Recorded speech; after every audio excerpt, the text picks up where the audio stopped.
Hello again, and welcome to Voice of the Unwoke. My name is Chris Smith, and today we're going to talk about restoring constitutional secularism and patriotic pluralism in the White House. It was a document that was written by the Secular Democrats of America. So, since they're Secular Democrats of America, I need to start by saying that I'm a conservative. I vote for conservative ideals, and I am a Christian. I'm not secular. And I have very traditional foundations. And that the Secular Democrats of America, they were a pack for Joe Biden for president. So I wanted to reveal my bias up front. And then look at the leanings, the political leanings of this paper. And so what is secularism? Secularism is the principle of separation of state between religious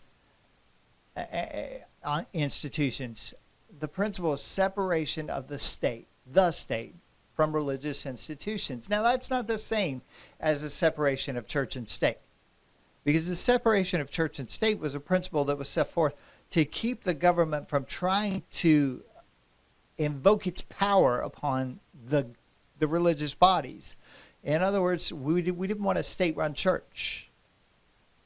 But secularism is basically saying that in its most extreme forms, that you need to get rid of things like the National Day of Prayer, or the fact that we took prayer out of public schools, or the removal of 10 Commandments from our government buildings, or even this Hobby Lobby lawsuit thing that just went on.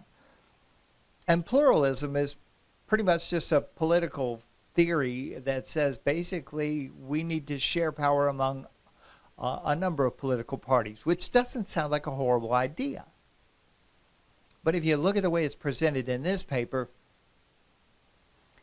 it doesn't sound so great.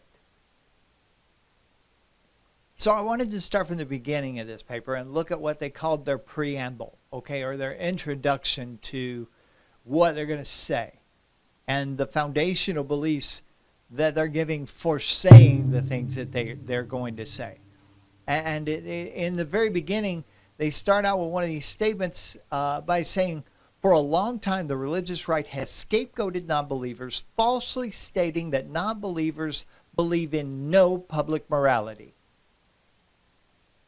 So it seems in the very beginning that they're saying that they are victims of Christianity. And being victims of Christianity, that these Christians who are holding them in victimhood are basically saying that they're moral free because they don't believe everything that Christians believe. I don't agree with that. I mean, it's pretty. They make it a pretty simplistic view of what's not a simple thing, because what Christian faith states, if you go into any non-crazed and maniacal Christian church, okay, it states that in many instances, or in some instances, depending upon what church you are and how they lean, but in at least some instances, non-Christians' moral compass is different than the beliefs of the Christian and what they would call the religious right. That in some instances we're different moralistically, and that's true. But to say that we're moralistic jerks that are scapegoating society and putting them in this sociological box of saying that they have no morals because they don't have my morals, that's not true. And their next statement that I wanted to look at says that we believe that it is the right time to make a case for the Jeffersonian approach to governance that favors reason, science, and the evidence, and to disentangle government policy from the influence of sectarian religious interests that have become dangerously entrenched at all levels of government. That's a mouthful.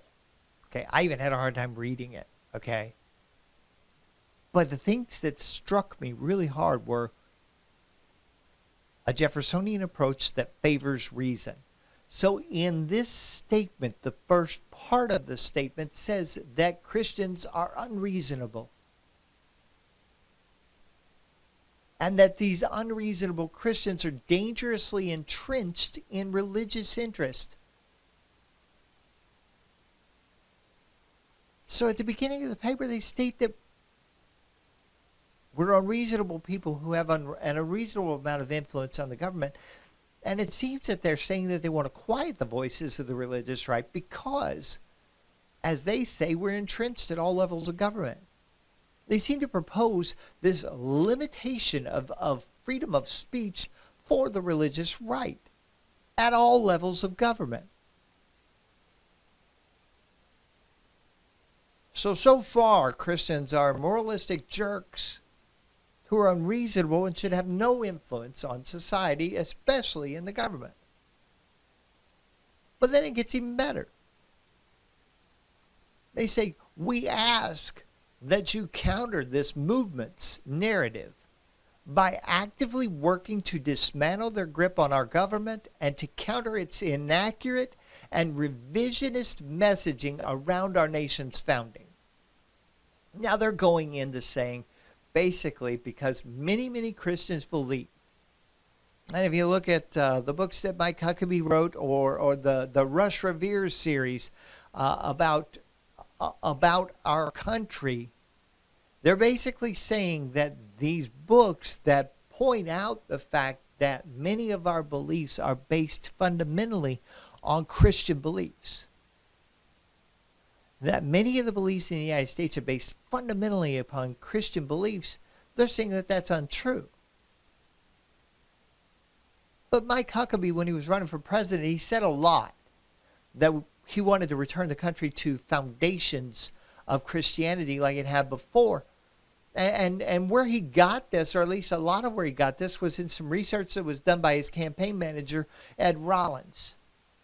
And Ed Rollins wrote that at least 26 of the people who signed the Declaration of Independence were ordained ministers. And he came to this conclusion by looking at which of the signers of the Declaration of Independence were involved in Bible groups in their church as ordained ministers. And 26 of them were. That's about half. And John Adams, when he wrote a letter to Thomas Jefferson after signing the Declaration of Independence, and we're talking about this was in 1813. They signed it in a lot longer before that, 1776. But John Adams, when he wrote this paper to Thomas Jefferson, he said the general principles on which the fathers achieved independence were the general principles of Christianity. I avow that I then believed and now believe that those general principles of Christianity are as eternal and immutable as the existence and attributes of God. So God is eternal and immutable, and we use the general principles of Christian faith in putting forth these Declaration of Independence and the Bill of Rights of the United States.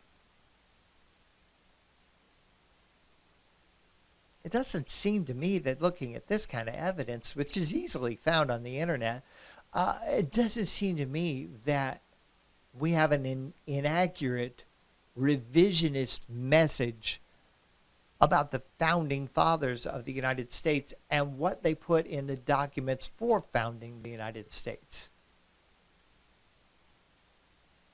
But they still state that we're moralistic jerks that are unreasonable and who lied about what the founding fathers wanted.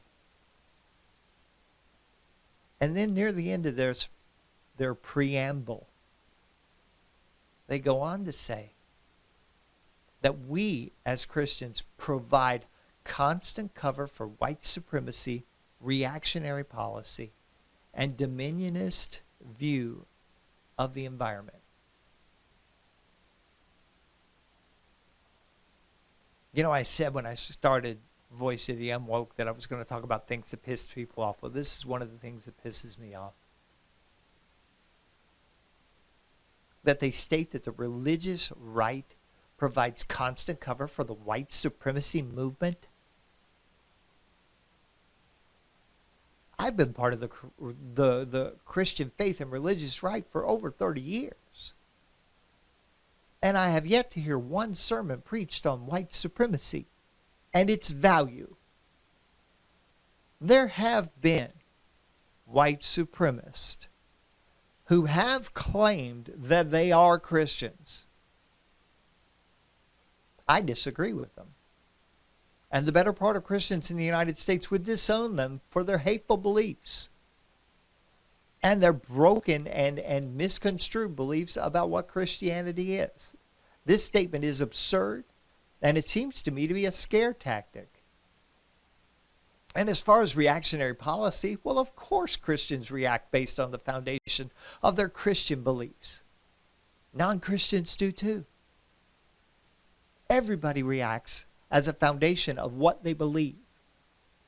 And if you tell me that a religious person is going to react based upon the foundations of their religion, I'd tell you, yeah.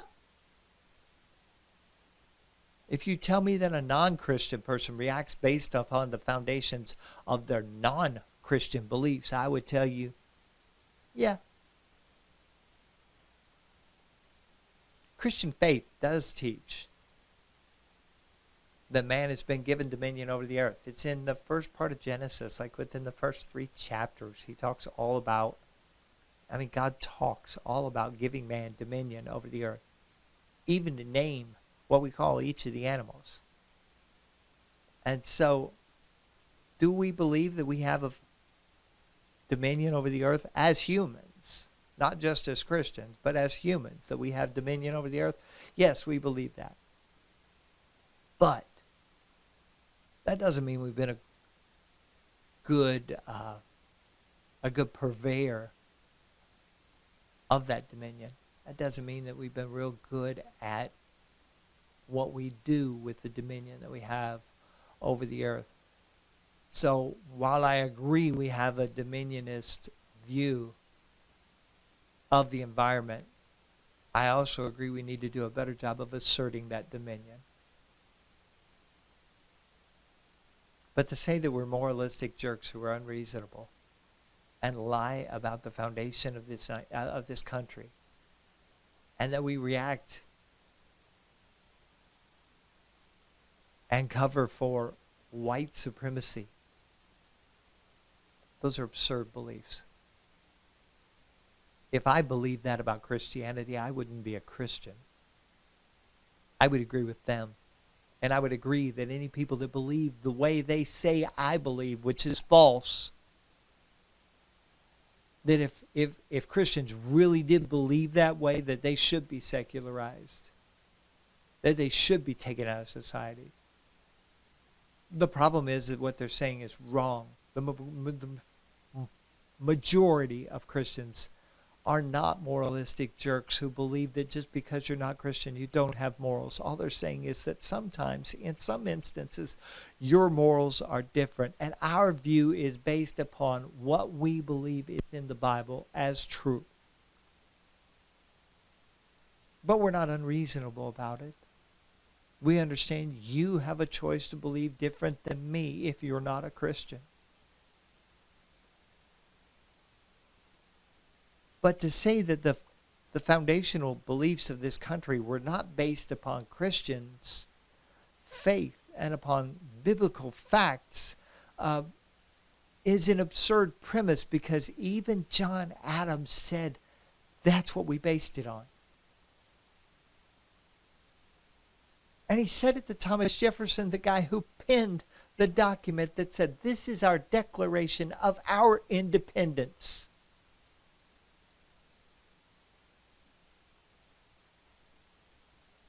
And so, if you believe what the beginning of this document says about Christians, then I want to apologize if I've ever given you the impression that I believe in any way, shape, or form the way that they say I believe. And many Christians will agree with me. That's not what we believe. And if we've ever given the impression that we believe that way, we're sorry. Or at least I am. And I think they would be too.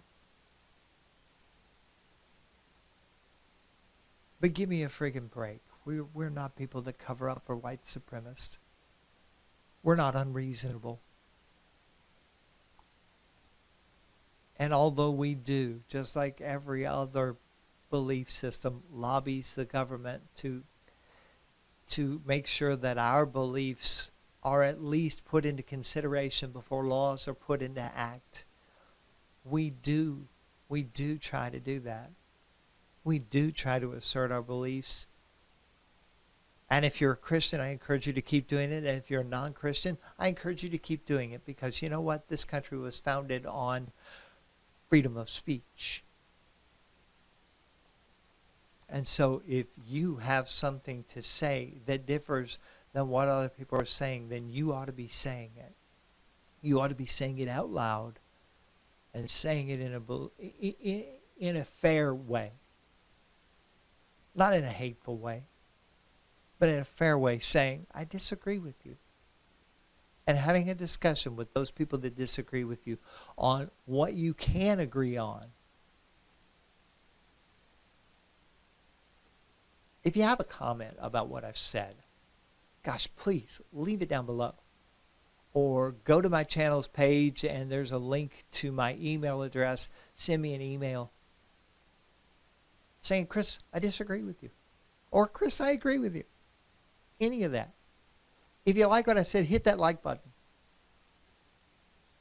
If you like this video, hit that like button. If you want to subscribe to this, if you want to be a part of the conversation in the future, then hit subscribe. Let me know you want to be a part of the conversation, and that way you'll get alerts when I come out with a new video.